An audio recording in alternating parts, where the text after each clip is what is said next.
Good morning student. बेटा आज हम चैप्टर नंबर फर्स्ट ज्योग्राफी पढ़ने वाले हैं, रिसोर्सेज एंड डेवलपमेंट। ओके, तो सबसे पहले हमें रिसोर्सेज पता होना चाहिए क्या है। तो everything available in our environment which can be use to satisfy our need is called resource. Okay, तो यहाँ एक फ्लो चार्ट बनाया आपको, देख रहे होंगे आप, है ना। ह्यूमन बीइंग, बीच में ह्यूमन बीइंग को रखा है। हम फिजिकल एनवायरनमेंट से या नेचर से इंटरेक्ट करके, है ना, अपनी टेक्नोलॉजी से या टेक्नोलॉजी सीखने के लिए इंस्टीट्यूशन बने होते हैं, उसके थ्रू उस रिसोर्स को, चाहे वो फॉरेस्ट रिसोर्स हो, वाटर रिसोर्स हो, कोई भी रिसोर्स हो, उसको अपने यूज़ के लिए बना लेते हैं। ठीक है, तो ह्यूमन का माइंड है ऐसा, है ना।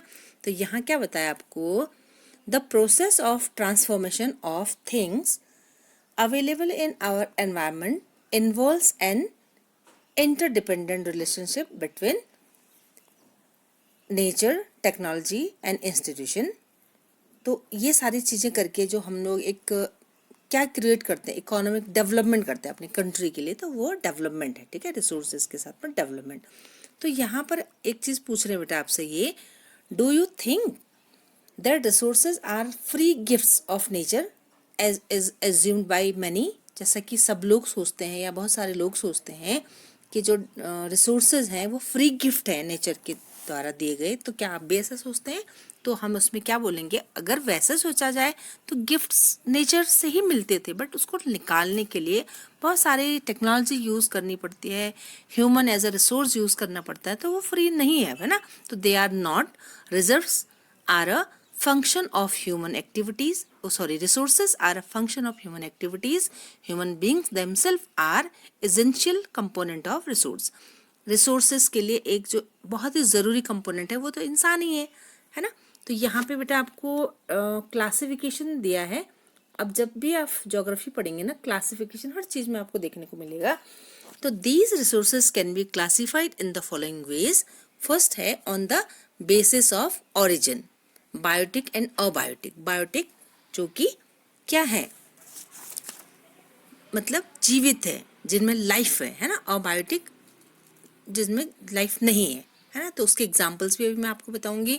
फिर है on the basis of exhaustibility, समाप्ति के हिसाब से। रिन्यूएबल, क्या उसको हम बार बार यूज़ कर सकते हैं, या नॉन रिन्यूएबल, एक बार आप ज़्यादा यूटिलाइज कर लेंगे, यूज़ कर लेंगे तो फिनिश हो जाएगी, है ना। फिर है third on the basis of ownership, मालिकाना हक के हिसाब से। इंडिविजुअल का हो सकता है, कम्युनिटी का हो सकता है, नेशनल हो सकती हैं वो चीज़ें, और इंटरनेशनल हो सकती है। ठीक है। फोर्थ है on the basis of status of development, या on the basis of development, विकास के आधार पर। तो एक पोटेंशियल है बेटा, जिसमें पोटेंशियल, जैसे किसी चीज़ में बोलते हैं ना हम, इस बच्चे पे बहुत पोटेंशियल है बट वो यूज़ नहीं करता चीज़ को, है ना, ऐसे ही। तो पोटेंशियल चीज़ें कहाँ कहाँ पे है, हम लोग कैसे उसको यूज़ नहीं कर पा रहे हैं, वो चीज़ें। डेवलप्ड, जिस चीज़ों पे पूरा एक सर्वे वगैरह हो चुका होता है ना, वो डेवलप चीज़ें, क्या क्वालिटी है, क्वांटिटी है, वो बताती हैं, वो चीज़ें हैं। अभी मैं एग्जांपल बताती हूँ आपको। और स्टॉक, कुछ चीज़ें स्टॉक में है हमारे पास, बट उसका यूटिलाइज कैसे करना है, टेक्नोलॉजी नहीं है हमारे पास, तो वो चीज़ें हम लोग नहीं कर पा रहे हैं। ठीक है। और एक रिजर्व है, रिजर्व करके रख लेते हैं ना। जैसे आपने घर में सपोज करो कोई प्रोग्राम चल रहा है, हमारे पास बहुत सारी चीज़ें, हमने बोला बहुत स्टॉक पड़ा है, दे दो, बांट दो, या खा लो, या कुछ कर लो। रिजर्व नहीं, ये तो रखा हुआ है भाई आगे के लिए, है ना, फ्यूचर जनरेशन के लिए, इस तरह से। तो इसके क्लासिफिकेशन हम लोग देखते हैं, यहाँ पे दिया हुआ बेटा अलग अलग। ठीक है, टाइप्स ऑफ रिसोर्सेज में on the basis of origin में।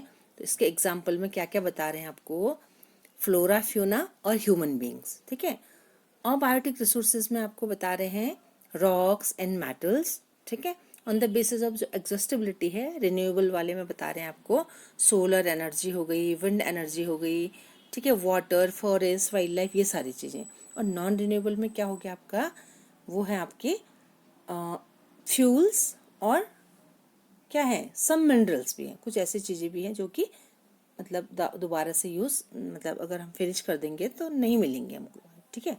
तो on the basis of ownership, ownership मतलब मालिकाना हक के हिसाब से। तो इंडिविजुअल्स, इंडिविजुअल्स में पहले आप डेफिनेशन भी पूरी इसमें से पढ़ेंगे, लाइव क्लास में भी हम लोग देख लेंगे।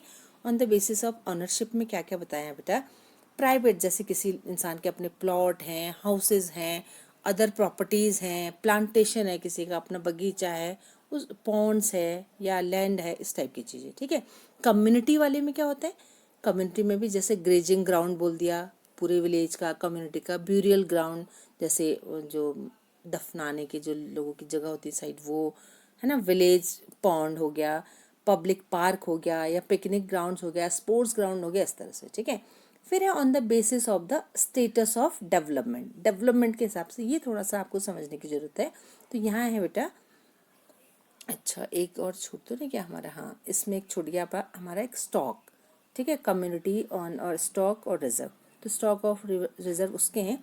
स्टॉक में क्या है, जैसे मैंने बोला कि for example water is a component of two inflammable gases, जैसे हाइड्रोजन, ऑक्सीजन, H2O ऐसा बोलते हैं ना। अब उसका अगर हमें यूटिलाइज करना आ गया कि H2 ये अलग कर दिया, वो कर लिया, तो उस टाइप की चीज़ें अभी हम लोग के पास टेक्नोलॉजी नहीं है, तो वो नहीं इतनी यूज़ हो पाई, ठीक है। नो हाउ बता रहे हैं ना, कैसे यूज़ करना है, तो वो चीज़ हमें बतानी है। रिजर्व में क्या है, बताया था अभी मैंने आपको, reserve are the subset of the stock which can be put into use with the help of existing technology या टेक्निकल नो हाउ। इसमें भी वही चीज़ें, रिजर्व चीज़ें हैं, बट यहाँ आपको नीचे लास्ट में दिखा रहे होंगे ना, यूज़ कैसे करना नहीं पता है। जितना चीज़ पता है, जैसे सपोज करो river water can be used for generating hydro electricity power, but presently मतलब हाइड्रो इलेक्ट्रिसिटी बनती है पता है, लेकिन हर नदियों पे हर जगह हमने बांध अगर बना दिए तो प्रॉब्लम हो जाएगी। आने वाले टाइम में क्या करेंगे, तो it is being utilise only to a limited extent. Thus, the water in the dams, forests, etc. is a reserve can be used in the future. मतलब वो चीज़ें हमने रखी हुई है ताकि हम लोग उसको फ्यूचर जनरेशन के लिए यूज़ करें, ठीक है। अब दो चीज़ें यहाँ आपकी रह गई है, नहीं कौन सी रह गई थी अभी, हाँ डेवलप्ड और पोटेंशियल। अब पोटेंशियल वाले में बहुत सारे, इसमें एग्जांपल यहाँ पर आप राजस्थान एंड गुजरात देख रहे होंगे। जो ज़्यादा संभावनाएं हैं ना, कहाँ पर वाटर एनर्जी की या विंड एनर्जी की या सोलर एनर्जी की, वो राजस्थान और गुजरात में है, बट अभी उतना नहीं यूज़ कर रखा। आप अगर देखेंगे आगे हम लोग और चैप्टर्स में पढ़ेंगे तो बहुत सारे जैसे सोलर पैनल ये सारी चीज़ें लग रखी हैं अभी, मतलब वहाँ मतलब पवन चक्की या कुछ इस तरह की चीज़ें, और कुछ चीज़ें हम लोग अभी यहाँ पर भी यूज़ कर रहे हैं ना। तो डेवलप्ड क्या होते हैं, देखो डेवलप्ड क्या है, जो कि डेवलप्ड हो चुके, उसके ऊपर सर्वे हो चुका है और उनकी क्वालिटी क्वांटिटी क्या है, जैसे कितना यूटिलाइजेशन करना है, ओवर यूटिलाइजेशन करना है कि नहीं, किसको ज़्यादा यूज़ करने पे ज़्यादा खराबी हो जाएगी या किसका कितना यूज़ हमारे शरीर के लिए ठीक है, वो पूरे सर्वे जो चीज़ें हो चुकी हैं वो डेवलप्ड सोर्सेज हैं, ठीक है। और स्टॉक मैंने बता ही दिया, रखी होती हैं स्टॉक चीज़ें फ्यूचर जनरेशन के लिए। तो एक और टॉपिक यहाँ पे है बेटा हमारे पास, एक तो सस्टेनेबल डेवलपमेंट आ जाता है। इसके डेफिनेशन आप याद करेंगे, sustainable economic development means development should take place without damaging the environment and development in the present should not compromise with the needs of future generation. मतलब क्या बोल रहे हैं कि एक ऐसा डेवलपमेंट जो कि विकास करना तो है उसका मतलब, बट हमारे एनवायरनमेंट को बिना नुकसान पहुंचाए, और इस टाइम की नीड्स को फुलफिल करना तो है ही है। अब अभी फुलफिल करना है बोल के पूरी चीज़ों को यूज़ कर लो, ओवर यूज़ कर लो, ऐसा नहीं, बल्कि उसको फ्यूचर के लिए रख के, है ना। तो ये आपका सस्टेनेबल डेवलपमेंट की डेफिनेशन है, इसको लर्न करना है, इम्पॉर्टेंट है। एक इसमें है बेटा रियो डी जेनेरियो अर्थ समिट, तो इसको which was the first earth summit भी पूछ लिया जाता है, तो व्हेन इट वाज हेल्ड ऐसा भी पूछ लिया जाता है क्वेश्चन में। तो फर्स्ट जो अर्थ समिट है 1992 में रियो डी जेनेरियो शहर है, ठीक है, ब्राज़ील का, वहाँ पर हुआ।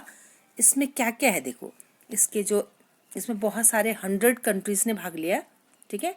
और declaration on global climatic changes, जो ग्लोबल क्लाइमेटिक चेंजेस हो रहे हैं उसके ऊपर, बायोलॉजिकल डाइवर्सिटीज़ है, इस सब के लिए क्या करना चाहिए अपने अपने कंट्री को, किस टाइप से सस्टेनेबल डेवलपमेंट करना होगा, उस चीज़ में उस मतलब पहलू पे जो मीटिंग्स हुई वो हुई आपकी फर्स्ट अर्थ समिट, और उसको एजेंडा 21 भी बोला जाता है। तो एजेंडा 21 क्या है, अगर आएगा तो आप यही बताएंगे, और इसमें क्या क्या हुआ था देखो, यहाँ आपको दिखाई दे रहा है एजेंडा 21 में ये बोल रहे हैं कि it is the declaration signed by world's leader in 1992 at the United Nations Conference on Environment and Development (UNCED), which take place at Rio de Janeiro Brazil, और इट्स एम, तो ये क्वेश्चन आ जाएगा यहाँ से, इसका एम क्या था, तो its aim at achieving global sustainable development, it is an agenda to combat environment damages, poverty, disease, through global cooperation on common interest. ठीक है, mutual needs and shared responsibilities.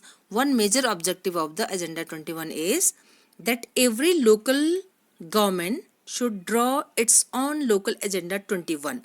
अब यहाँ पे जितने भी मैंने 100 लोगों ने बताया ना कि पार्ट लिया, उसका मेन मोटो, वैसे तो बहुत सारे इसके एम्स बता रहे, बट एक एम ये था कि जो एजेंडा 21 में जितनी भी चीज़ें डिस्कस हुई हैं, तो लोकल लेवल पर वो गवर्नमेंट, वो कंट्री अपने वहाँ पर भी लोकल एजेंडा बनाएगा, ठीक है, अपने एनवायरनमेंट को बचाने के लिए। तो ये आपका क्वेश्चन आ जाता है, इम्पॉर्टेंट है, ठीक है बेटा। और नेक्स्ट हम लोग जो दूसरी वीडियो में बाकी जो लैंड रिसोर्स मतलब या लैंड रिसोर्स इन इंडिया कैसे हैं ये पढ़ेंगे, और आप लोग इसको बहुत अच्छी तरह से तैयारी करेंगे, ठीक है बेटा। ओके बेटा, हैव अ नाइस डे।